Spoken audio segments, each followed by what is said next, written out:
નમસ્કાર dB live ન્યૂઝમાં આપનું સ્વાગત છે। અમદાવાદના ખોખરામ વિસ્તારની અંદર 2 દિવસ પહેલાં ડૉક્ટર ભીમરાવ આંબેડકરની પ્રતિમાને ખંડિત કરવાનો મામલો સામે આવ્યો હતો, જેના કારણે લોકોની અંદર ભારે રોષ ફેલાયો હતો અને ધારાસભ્ય જિગ્નેશ મેવાણીએ પણ આ કૃત્ય કરનારા નરાધમો સામે પગલાં લેવાની માંગ કરી હતી।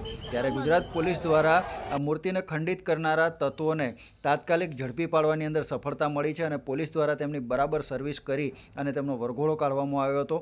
ગુજરાત પોલીસની આ કામગીરીને સમગ્ર સમાજ દ્વારા આવકારવામાં આવી છે અને સમાજની અંદર આ રીતનું વિઘટન ફેલાવતા અને સમાજને બદનામ કરવાના કૃત્યો કરતા લોકો સામે આવી જ રીતે પોલીસ દ્વારા અને સરકારી તંત્ર દ્વારા પગલાં ભરવામાં આવે તેવી માંગણી પણ કરવામાં આવી રહી છે।